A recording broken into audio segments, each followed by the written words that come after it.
Hello, welcome and thank you for joining us for this special celebration of the East Anglian Book Awards 2021, a showcase of the winners and their wonderful books. My name's Peggy Hughes and I'm the Programme Director here at the National Centre for Writing.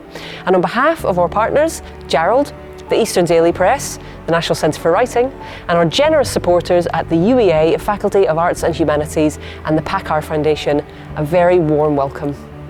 We hope that this film will give you a real sense, wherever you are in the world, whether that's down the road and round the corner or on the other side of the globe, a real flavour of these books, the motivations of their makers, and the wonderful talents right here in the east of England.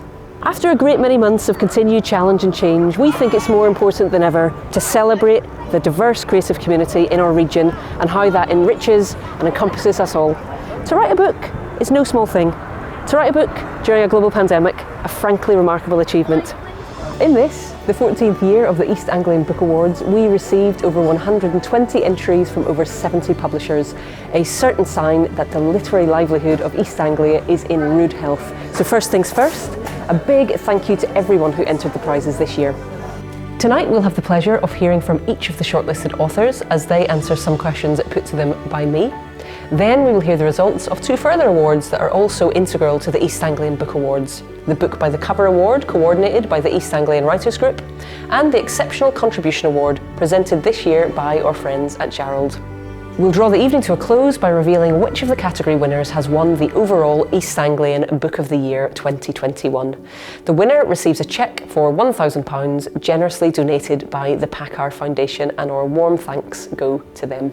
Before we start, I'd like to say a huge thank you to all of our category judges, who are mostly, though not all, from the University of East Anglia. There was a lot of reading involved and we are hugely grateful to them. And on behalf of all of the partners, I'd like to warmly congratulate all of our shortlisted authors. I know that the variety and depth of your work made for an enriching, if hugely difficult, process. Kicking off proceedings, we are joined by the winner of the 2021 Biography and Memoir Award. This category was judged by Hilary Emmett from the University of East Anglia.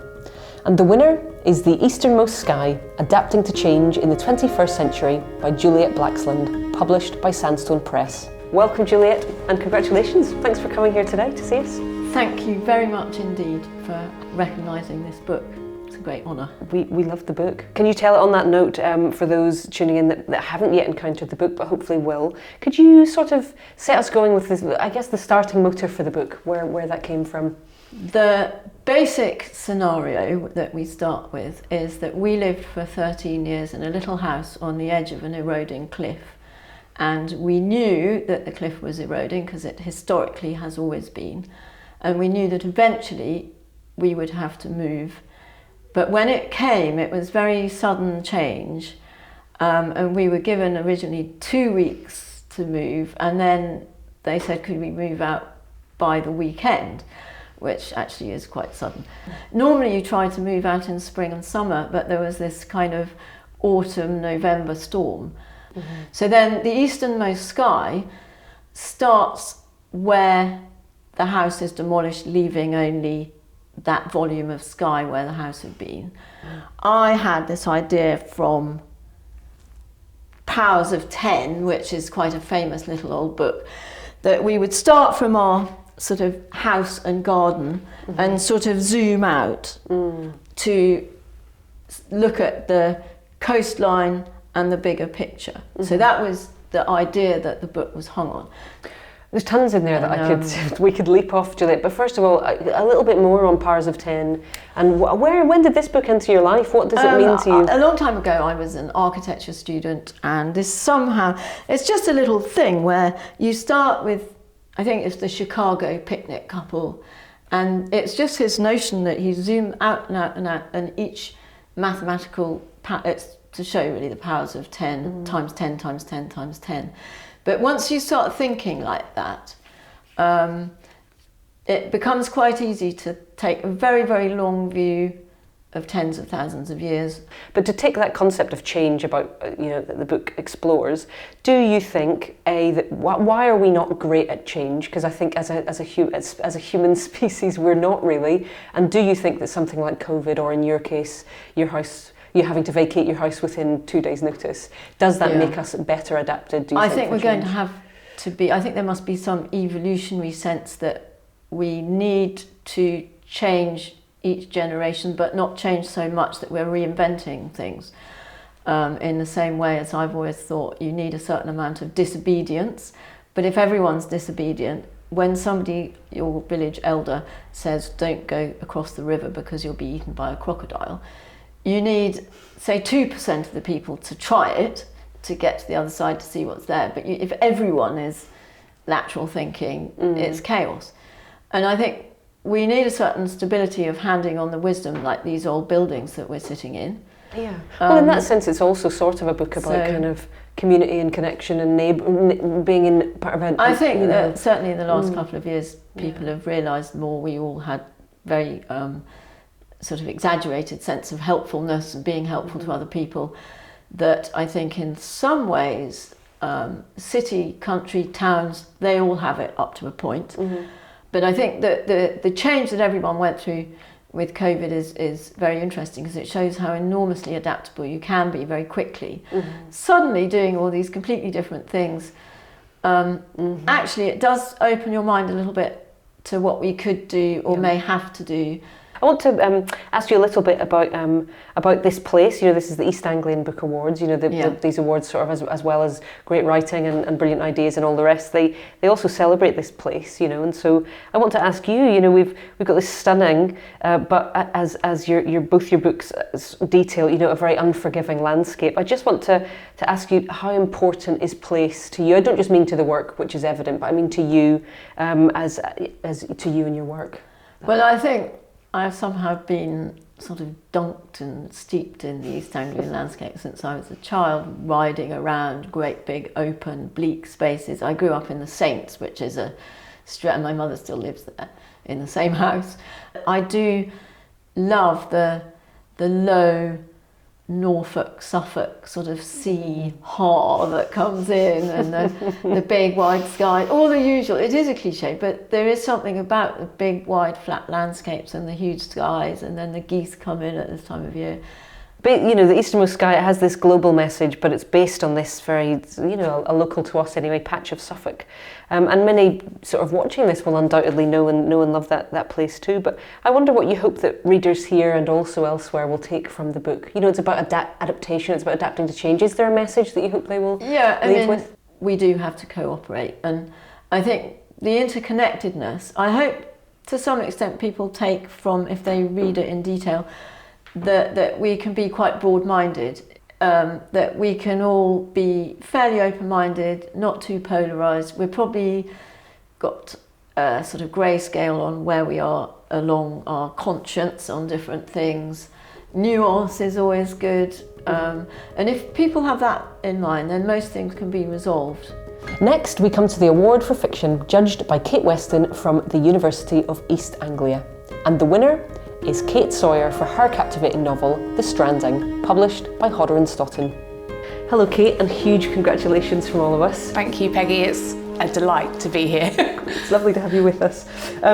Kate, The Stranding has been described by Marian Keyes, no less, as original and captivating, and she loved the characters as if they were her own family, which is just, I completely agree, having read it, really beautifully done. Thank you. Could you start just by telling us a little bit more about the broader picture of the story and those characters? Well, I suppose the thing that people hear first is that it's the story of a woman who survives the end of the world by hiding inside a whale. And it is. It's about a woman called Ruth from East Anglia who travels to New Zealand and finds herself on a beach with a stranger and a beached whale at the end of the world.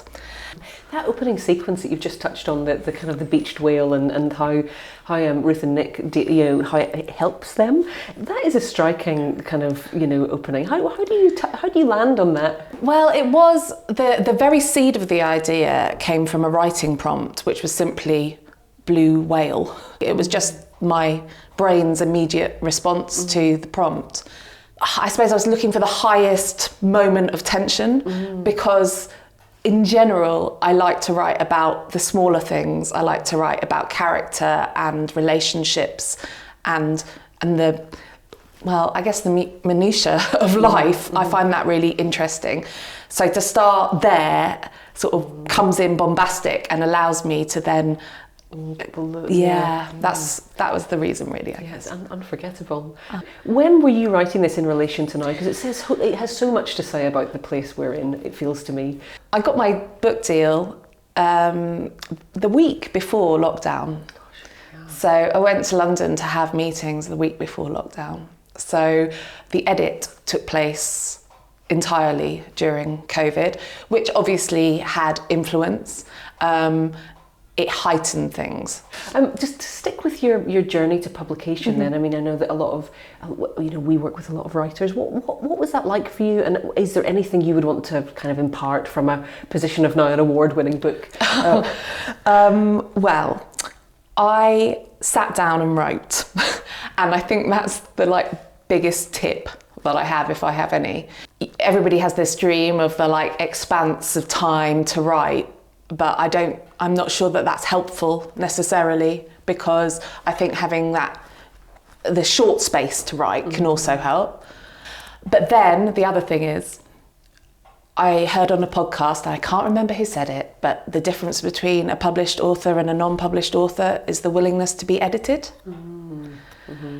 That is something I've learned. I think that's crucial though, isn't it? The moment when the book meets a reader, whoever that reader will be, it's not yours only anymore. It's in the world, and Yeah, and that's the thing. I suppose it's viewing it as something that isn't yours. You put down the story, and then you know that's the element of trust, and then the next stage of trust is to hand it over and consider what it's going to do in the world, and is this necessary, and is it good, is this going to help?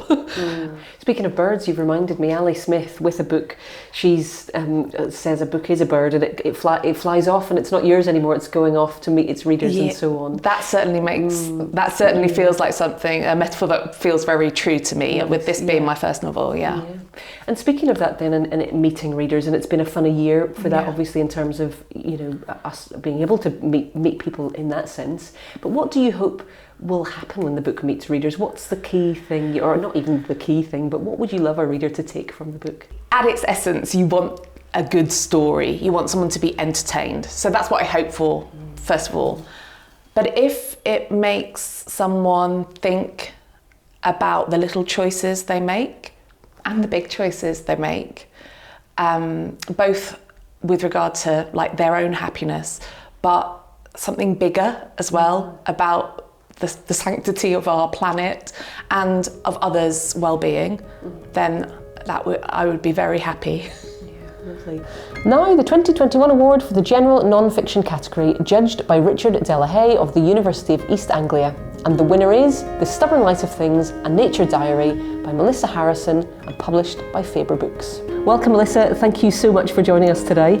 Thank you so much. I can't tell you how wonderful this is. It's if you write about place, and especially if you write about a place that isn't where you were born and grew up, to get local recognition like this is it's the best thing. I'm so thrilled. Brilliant. Well, I wanted to kick us off right there, actually, just with this lovely book. I so enjoyed it. And Suffolk is at its heart, really, and at the very core and fibre as you journey through the landscape and tell us what you see. Can you tell us then a little bit more about what Suffolk means to you? I moved to Suffolk in 2017. It's not somewhere that I grew up visiting. Didn't grow up with family here or friends here at all. So it was a real leap into the unknown for me. But it was during the process of writing All Among the Barley. I was coming out here to research the book and staying with strangers and friends of friends. And I found myself falling in love with East Anglia really, really heavily, really hard, in a way that really surprised me. I grew up loving upland landscapes. I grew up loving Dartmoor and the Lake District and places like that. And I always thought that when I left London, that's the direction I would go in. And that's not what's happened. It's really surprised me. And I think a lot of it is to do with how much of the past you can still feel in this landscape. Lovely. It gets into your bones. Really does, yeah. Lovely. Tell us then about this book, a collection of your columns. How did the book, the sort of conception of the book come about? Well, I've been writing for The Times since 2014. I had previously pitched the Guardian's Country Diary column and said, could I write from London? And they had said no, because it's a country diary, which is kind of fair enough. But at the same time, more than 80% of people live in urban areas now, and there's loads of nature in British cities. It's something we're actually quite good at. So I was really thrilled when I got a call out of the blue from the Times saying, would you be one of a new team writing about nature? And at that time I was living in London. So the first few years were mostly columns from London. And then when I moved to Suffolk, everything changed, really. The columns changed, my inspiration changed, the kind of things that I was writing about changed. And I realised that there was a trajectory now. There was a story to tell. And my agent had previously said, should we do a collection of your writing? But it felt... I couldn't really see a reason for it other than here's some things I've written. And suddenly there was a shape, there was a story, and I could see how it might make sense. But what I was really keen not to do was make it a story of, someone from a city moves to the countryside and everything is so much better and their life is transformed. And, that's sort of broadly true. But I loved London and I still love London and I miss it.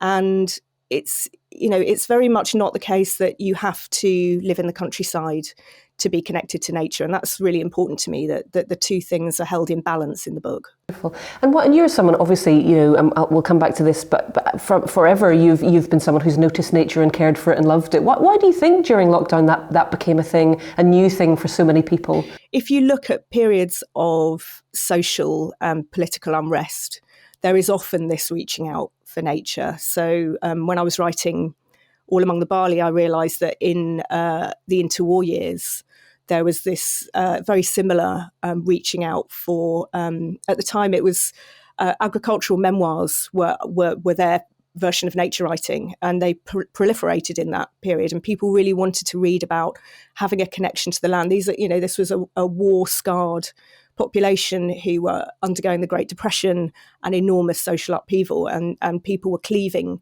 to the things they felt were unchanging. And I think that's part of what's happening again. And also we evolved in nature. We didn't evolve indoors. There are parts of the way that our bodies and brains work that kind of require being in nature. The research is fascinating, and it's starting to stack up about even things like the effect of shifting light patterns on our mood, and the effect of breathing in particular chemicals that are exhaled by trees that can affect our digestion, our stress levels, all sorts of stuff like that. And I think at some level we know that, and people were reaching for it instinctively. The book is about noticing and paying attention, and I wondered if you've got any advice to anyone who wishes to be better at paying attention in a very noisy world. What would you tell them? Iris Murdoch believed that attention was the basis of morality. To pay attention is to turn a just and loving gaze upon an individual reality. And so she believed that if you paid proper attention to something, you would behave justly towards it. So that's why attention is so important and so central in everything that I write, because I think that if we can really pay attention to the natural world, we have a really good chance of behaving justly towards it.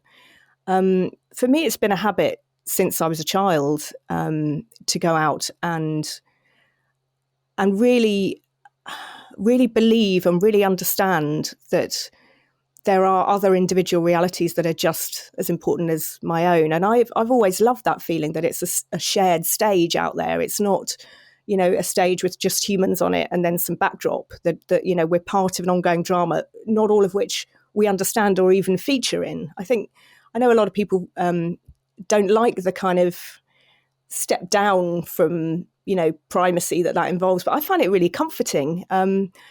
And I think encouraging that from childhood is what's really important. I think it's harder to do as an adult, not impossible. And I think people are doing it all the time. But I think if you can, if you have children, if you can bring them up to be noticers and to be curious and to be joyful in their understanding of the natural world, I think that becomes a lifelong habit that stays with you. I've got friends who who know of a little boy who's been so frightened by some of the talk about the climate crisis that he's entirely switched off now from the natural world. He doesn't want to try and do things like litter picking or anything because he feels that there's no point. And that I find heartbreaking. I think curiosity and delight are the way into and through what's coming. On to the History and Tradition category, judged by writer and broadcaster Peet Goodrum. And the 2021 winner is How Norwich Fought Against the Plague, Lessons from the Past by Frank Mears, published by Poppyland Publishing. Hello Frank, and hello. Congratulations to you. Thank you. Wonderful news. Thank you. Our winner, we're delighted to have you with us today at Dragon Hall. Frank, straight in, I mean, it couldn't be more prescient after the 18 months that we've sort of, collectively weathered. Could you tell us where the desire, I suppose, where the starting engine for this book came from? Right, well, I first started thinking about the plague long before COVID, because obviously I was education officer at the Record Office, and one of the things we do is talk about the plague in Norwich, and children at school learn about the Great Plague of London. But when, of course, COVID came, it inspired me to go back to my notes and my research, and indeed take advantage of a lockdown to do a lot of research. Walk us through then how you begin to construct a book like this. What are those material kind of records that are at your disposal from that time period? It depends on what period you're talking, because the plague actually first came as early as 1349, at which time there are no sort of parish records, so in fact we just don't know how many people actually died. But it all changes really in the Tudor and Stuart period. If we're into Queen Elizabeth, that sort of time, you start to get the actual decisions made by the aldermen, and it's the aldermen of Norwich who are really making the decisions as to what we would now call lockdown, what we would now call self-isolation. The central government in Privy Council lays down broad outlines, broad guidelines, but it's up to each city, so it's just decisions made at a very local level. Yeah. I mean, what have we learned, or what would you say are the key lessons that we took from that, as you say, quite broad period that the book covers? Yes, well, you certainly, in a way, the principles are very much the same. They didn't use the words self-isolation, they didn't use the words lockdown, but the same ideas are very much happening. A city like Norwich, in a sense, is easier to control in ancient times, to use a loose phrase, in the olden days than it is now, because physically it has gates around it, so you can close the gates, you can determine who, if anybody, is coming in and going out, so you can apply your lockdown like that. I mean, I was quite shocked by that, not knowing very much about the plague then. Just how many things were similar in that huge swath of time between then and now. It was really striking to me. That's exactly right. So although they didn't really know what caused the plague, they quite reasonably and rightly thought that if somebody had the plague and he was fairly close to another person, there was a great danger of infection. Therefore, you have some form of isolation. And of course, it's much more primitive in those days. As people know, it's a sort of legend, isn't it, of the Middle Ages, that they would lock, if one person got the plague, they would lock the whole family in, put a red cross on the door. And that is true, that is exactly what they did do.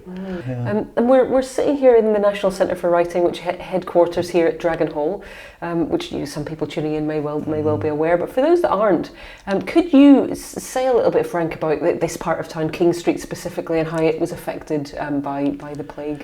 Yes, very badly, and for the obvious reason, or fairly simple reason, that this, despite the grandness of Dragon Hall, as it was in the 16th, 15th century, of course, as we know, Dragon Hall itself was split up into fairly small houses occupied by pretty poor people, and in general, King Street and the parishes along it are one of the very poorest areas of Norwich, one of the areas where a high number of immigrants live, and poor people, immigrants, both these are especially liable to be affected by plague, I guess simply because of difficulty of isolation. Obviously, if you live in a posh house like Strangers' Hall and one of you gets a plague, then the other members of the family can push you into some room, whereas if you're a family of half a dozen living infected in one room or two rooms in a yard off King Street and things, you just simply can't do the self-isolation.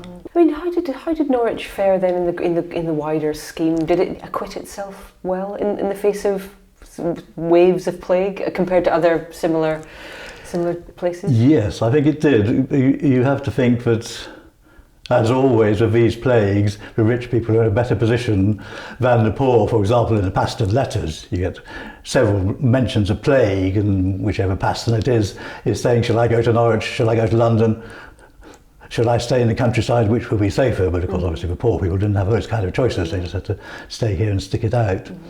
I think finally, Frank, sort of coming to an end, in terms then of the book making its readers now it's in the world, what do you hope or think the key message might be to us lot who are coming through this pandemic now? What do you hope that they'll take from the lessons of the past? Simply hope. I think nothing to say.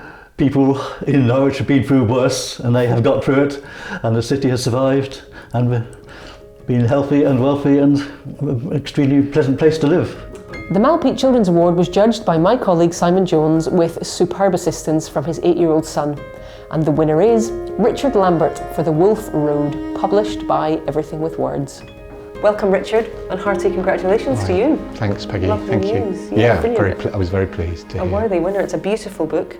Can you tell us a little bit about it? Because I'm sure a lot of people tuning in, if they haven't yet read it, I hope they will. But just set the scene for us, if you would. Yeah, it's about a 15-year-old boy named Lucas, and at the beginning of the novel, in the first few pages, so I'm not giving too much away, his parents die in a car accident, and he lives in Somerset, and he has to go and live with his grandmother, who he doesn't really know very well at all, in the Lake District.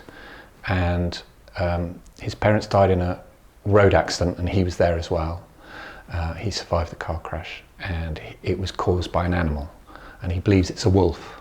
And when he goes to start his new life with his nan in the lakes, there is a wild animal on the fells killing livestock, and he comes to believe that it's the same wolf that killed his parents and that is come for him. And that's kind of the setup, and it's about him adjusting to his life, his new life in the north, and coming to terms with grief through his relationship with the wild animal. There's this stunningly sad opening chapter, Richard. I mean, that whole, as you say, the car accident right there at the beginning. Is it a visual impulse that drives your writing at all, or where did the start begin there? I knew it was about a young man, or a teenager, and a journey to do with his family. Like an emotional journey to do with, and he's wanting to. At first, I was thinking his parents were alive, and he was trying to save them in some way. And then it just struck me: what if they're already dead? And it's to do with that. And so I knew it was about a boy, and then I knew I wanted to grab the reader, and I just wanted to start it as big as possible, and as sort of shockingly as possible, I think. Yeah. And tell us, writing in really compellingly a 15-year-old boy. I mean, how to get into that voice? You're not a 15-year-old boy anymore. Tell us a bit about writing a modern 15-year-old boy. Well, I don't know, but I don't know, but I think the thing that I was thinking that was important was, I didn't really think of him as 15. Well, he is 15, but I wasn't like, oh, he must be 15, therefore he'll be having these thoughts. It was more just like, well, what are the feelings he's going to be having after this shocking event? And I think they'd be the feelings anyone would have, although perhaps he emotes more than, and expresses them more, more incoherently than somebody older would. And in fact, I haven't really, because of the lockdown and everything, I haven't done any school events or any readings apart from online. But somebody at work, he'd given a copy to his 14-year-old son, and I just was, in fact, that was the first, only other than writer friends and family, that was the first kind of response that I'd had from somebody of that age group. And he said that his son, what he liked about it was that I didn't speak down to the teenagers. So I thought, oh, well, that was kind of what I was... Best review you could get. I was pretty chuffed with that. Yeah. So I think I just wanted to make him real, really. Yeah, we've mentioned already the kind of the big topics. Why is it important, do you feel, to confront those big topics for this particular, or this age range, you know, the more difficult things in life? And how do you ensure, follow-up question, that you're doing that with the sensitivity that you are? Yeah. I didn't really think about like the audience, like in terms of like, you know, trying to edit myself up, because I'd never had anything. This is my first novel, never had anything published, and it wasn't really a concern. It's not like I've ever had to deal with that. Like, is this appropriate or not? It's just, I'm kind of just writing a novel, and I knew it's like, I read teenage books as well as just, you know, general fiction, crime. I read all kinds of things. So I wasn't trying to like, oh, I must bring it back here, or I must go. I wasn't. I mean, I hope I'd done it sensitively, but I didn't really think about that. Yeah. Tell us, Richard, how has this period been for you then? So the book, I believe, was the COVID impact was a little bit of a release date shift. So this was due out in April last year, and I'd had a launch all arranged at the Book Hive, and I had the copies of the book. But then there was the announcement, and everything got shut down. So, I mean, and I'd been trying for years to I've written quite a lot of novels, and I've been trying for years to get a novel published, and then it was, you know, delayed at the last minute. So I wasn't sure what was going to happen. Having acknowledged it's been a long road to publication, yeah. Now the book's in the world, and not only, I mean, it's got this sticker, all sorts of praise has been heaped on it, and that must feel wonderful. I just wonder what does a prize like the East Anglian Book Awards mean to you and your work and to the book? Yeah, I mean, it's the first prize that this book has won, so I'm really pleased. You know, it makes you sort of put your shoulders back a bit more and walk a bit taller. And it's a fairly new publisher, so I hope it's good for the publisher as well. You know, that it's that she her publishing house has won an award. I think it's just good. It's really nice. It's a nice thing. Yeah.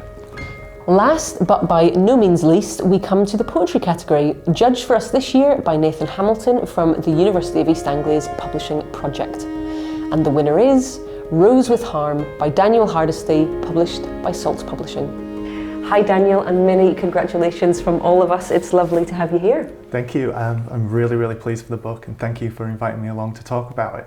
I wonder if you could just sort of get under the bonnet for us a little bit and tell us a little bit more about your journey to publication with Rose with Harm. Have you always written poetry, and how did you go about shaping this very impressive first collection? Well, that's very kind of you, first of all. Thank you. Yeah, it was kind of an interesting journey in terms of how I ended up with the book. I think the publisher made a little point that it had been put together over about 10 years, the actual writing of the collection. But in some ways it was like there were a few poems from when I first started writing and first started publishing that kind of made their way into this collection. And then some that kind of came in the last couple of years before I got the collection together and sent it out to publishers. It was kind of strange to put all of those disparate poems together and try and find a kind of theme for them. And I guess this is also kind of partly to do with what you do with the title of a book, which tells people, you know, what is this book going to be like, and why would I read it? It's a standout title. I was going to ask you about it. Yeah, well, I ummed and ahed about it for some time because it was like, do I dare? And I was like, I'm going to have to do this. It is the title of one of the poems in the collection, and it's quite a kind of, funnily enough, quite an austere poem and quite unusual for the rest of the poems in the collection. But the title just kept nagging on me, and I knew, you know, even friends had a few objections to it at times, you know, using the word rose, etc., etc. But it wouldn't go away, so I stuck with it, and yeah, I'm very happy with it. I was a little nervous because it's quite self-exposing to write about things like love, regret, illness. These might not be things that people find easy to talk about in an everyday sense. And I feel like poetry is a good forum for them, but there's still that sense that, you know, anyone can buy the book and read about these things, and it is extremely personal. But I kind of felt I owed it to the poems to kind of make that kind of book. I think what you just said, though, that idea of poetry as a vehicle for very difficult subject material, and also even it being personal, it will land with other people who are experiencing different similar things in different ways. So it's really... Yeah, I kind of had to go back to like, well, why did I get interested in poetry? What was it that happened to me? And I read very specific poems at a very specific time in life. You know, aside from the poems that you read at school when you're a kid, I thought, well, these are deeply emotional poems. They're also poems that are about quite serious stuff and how you find your place in the world and what the world is. And I felt like, I would like to write that kind of thing. And if I do put a book out, I can't just put out a lot of things that make me look good. And I hope that if someone else comes to it, there is some kind of sentiment within the poems that they kind of they record some kind of response to within themselves. Because otherwise, what's the point in some ways? You know, it's just you know. Listen, I want to ask you, Daniel, just finally, really, this collection has landed in unprecedented days. Obviously, just the strangest time. What does that feel like, and what does the recognition of an award like this, and also, by the way, being shortlisted for the Seamus Heaney First Collection Poetry Prize, what does that mean to you and to the collection? I think it's, on a personal level, you're like, oh, well, thank God I'm not making a terrible mistake. Some people also like this as well, so I'm sort of doing something that I maybe should be doing. On the flip side, you do deeply care about the poems, or you wouldn't do it, and you do put a tremendous amount of effort into trying to make them as good as they possibly can be, so that they will work for other people. And so when you get this little bit of feedback from the world, like, oh, we kind of liked that, the Seamus Heaney Prize, wow, that was wonderful to be shortlisted. And my first poems were published over in Ireland. My family come from Ireland, Ireland and Scotland on one side, and it's like, oh, okay, this is great to hear this feedback from people. But I think ultimately what you really want and what you're hoping is that someone will read the poems now. That's basically it, you know, because it's like, oh, that's lovely news, great, and you know, it's fantastic. But you're thinking, will that mean that the person that you're trying to find with your poems will actually have a better chance of finding them? So yes, in terms of the prize here today, it's fantastic because someone else may find a chance to read the book. Also, I'm very attached to Norwich. I came here as an undergraduate. I've lived here most of my adult life. It's been a sort of sanctuary for me in some ways as a city. So that's wonderful. That's a personal thing. But yeah, it is that sense of perhaps you'll find a little bit of a bigger audience. In terms of publishing now, well, it's just been extraordinary because I didn't even know if the book was coming out. I think people were already kind of collectively forgetting what it was like from, say, February through to September of that first year. In fact, the first few months were particularly odd. I was speaking to my editor and he didn't know whether the book would actually come out in print, you know, whether there would be books to distribute or whether stores would open, whether shops would open ever again, all that kind of stuff. I think what you do under that circumstance is you're like, you know, well, we just go ahead. We carry on doing stuff and, you know, hopefully the things that have kind of stopped the book from perhaps getting out there, well, there might be a balance, a compensation. For instance, the stuff with people doing stuff online and stuff like that. And, you know, you try and promote things in a different way because you don't just want the book to be kind of like forgotten because there's bigger things going on in the world. And weirdly, if you do look back over the kind of like history of these, of writing and when poems are that people really care about, they're often going on particularly strange world times, yes.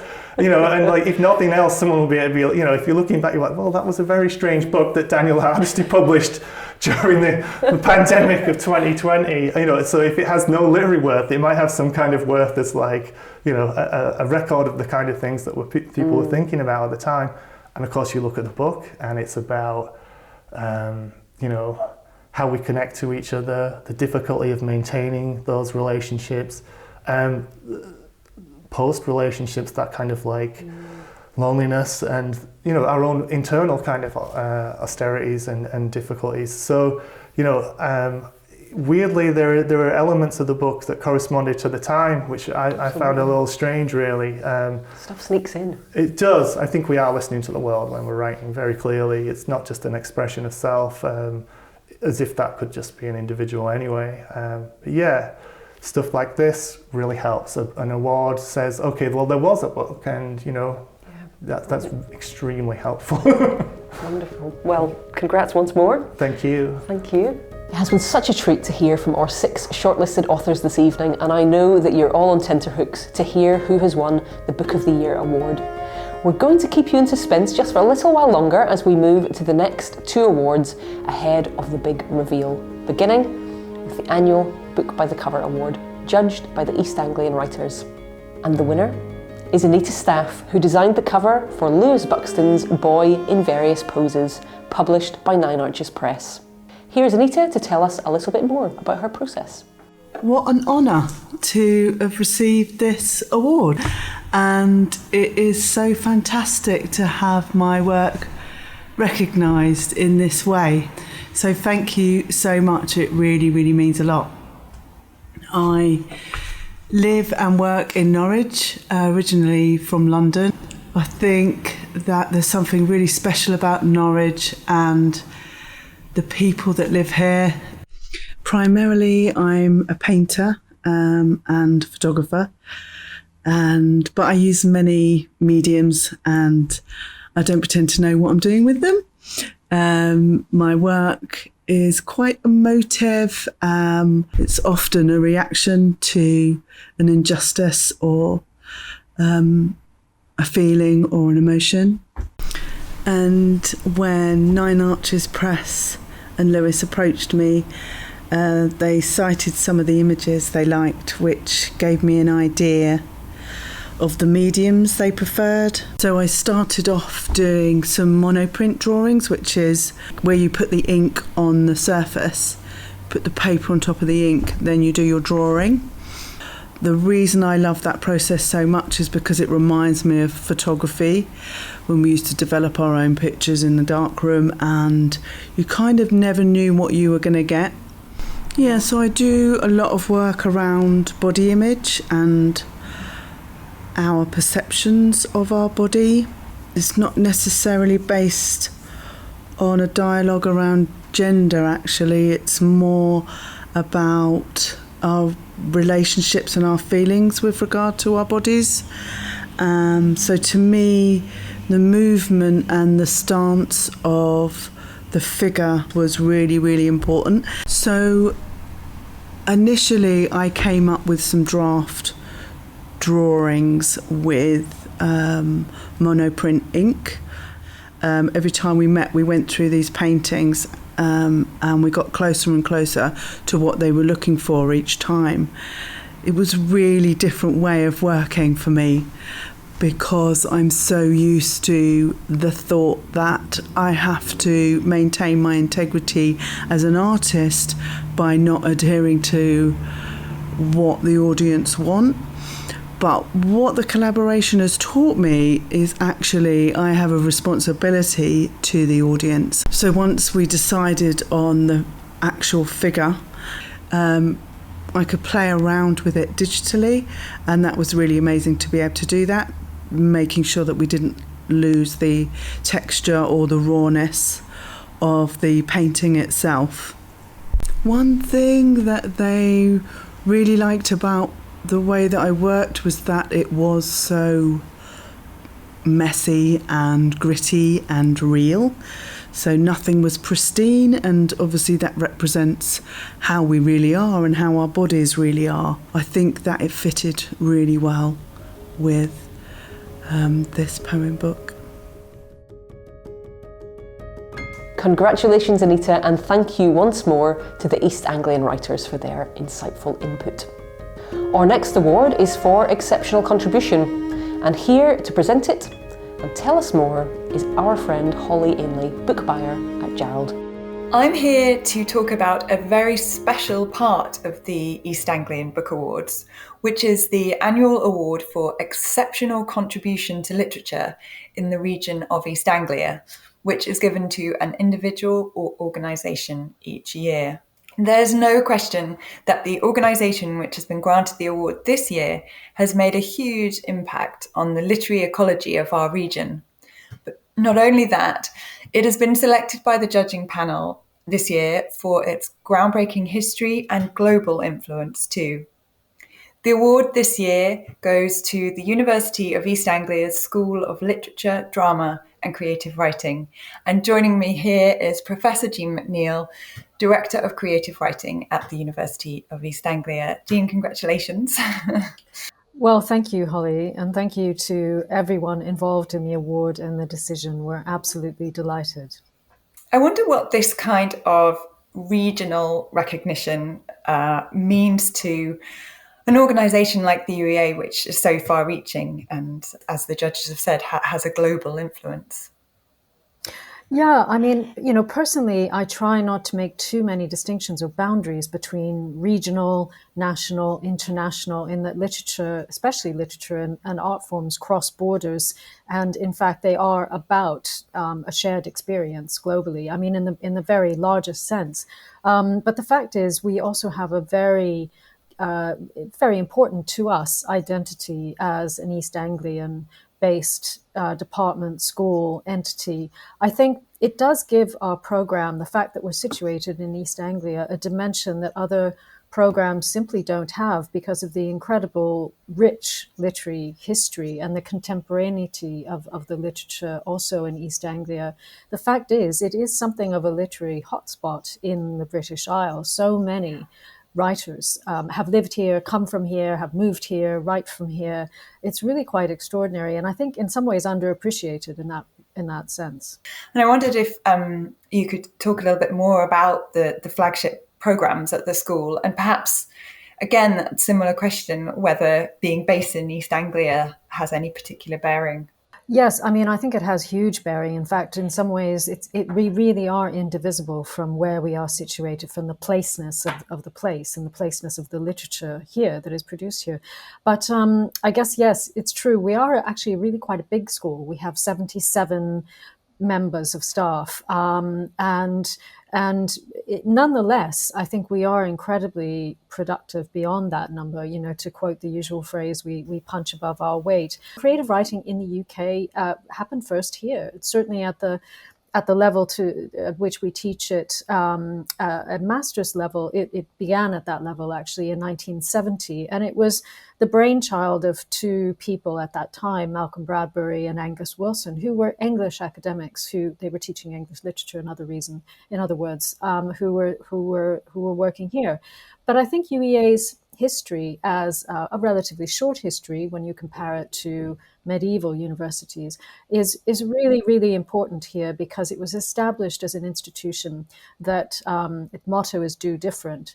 That is somewhat of a forward-thinking institution, of an open, democratic, and very interested in doing research in new ways. So that was its profile, and I think creative writing and literature broadly has taken that forward. And it feels especially fitting to be celebrating the school this year in its 50th anniversary year. I wonder if you could tell us a little bit more about what's been going on to mark the anniversary. We've been planning an array of activities for quite some time before the actual date hit, the 2020. As you know, you have to, be prepared. So we had a huge array of programs, but I also have to mention that clearly our 50th anniversary also coincided with the biggest global pandemic in 100 years. And we didn't see that one coming.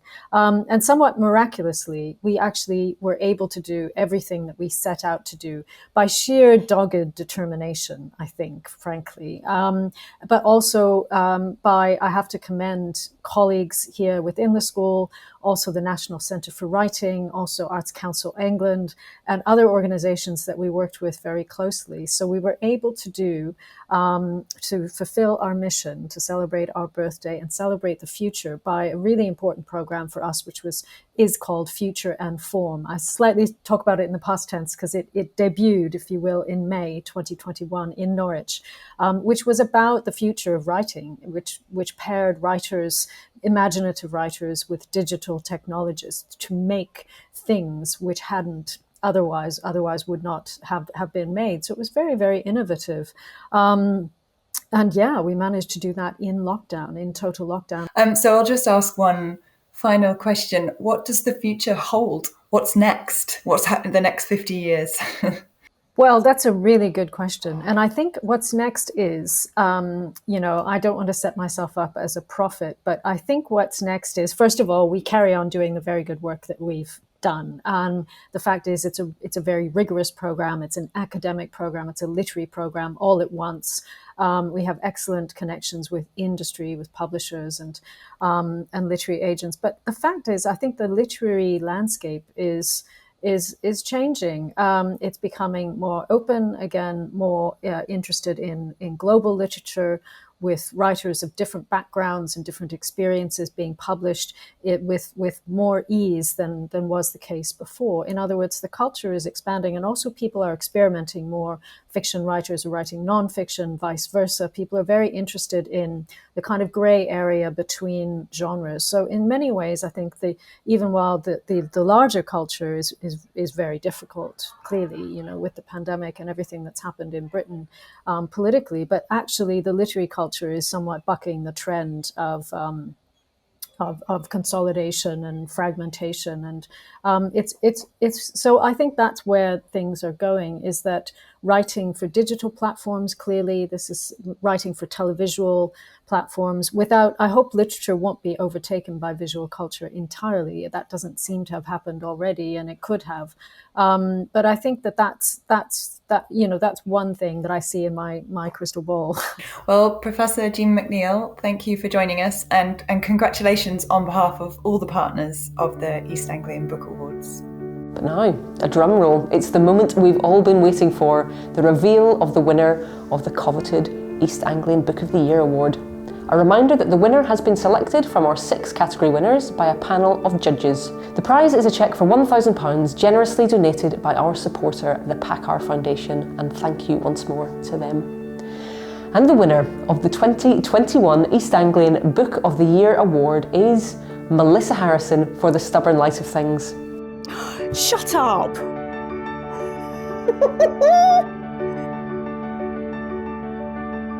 Oh my god! Thank you, that's amazing! My English teacher, Mrs. Jessett, who told me that I was good at writing about nature when I was very small, and it really mattered to me, and it stuck with me for a long time, and I didn't know how to turn that into a life, and I have.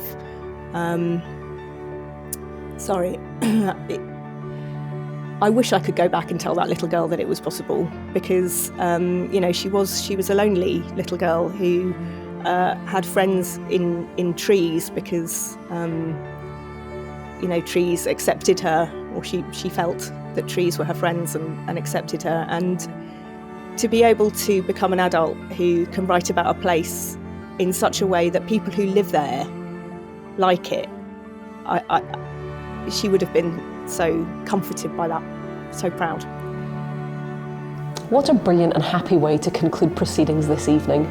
I'd like to say a big thank you from all of us to each of the category winners for their wonderful answers. It has been a real pleasure to hear from everyone tonight.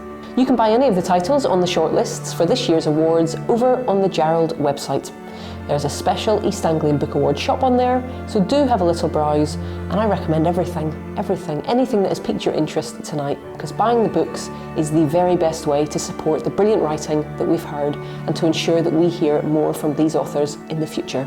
Thank you again to all of the category judges for your hard work and reading and in making the awards happen this year, and to our supporters, the UEA Faculty of Arts and Humanities and the PACCAR Foundation. In this turbulent year, to have kept the awards running feels really, really important. So thank you from the National Centre for Writing to all of our partners at Jarrold and the EDP, and of course to all of you, writers, publishers, readers, supporters and champions, for being here to celebrate with us tonight.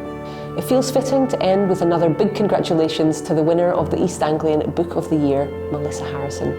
Happy reading, everyone. Take good care and good night.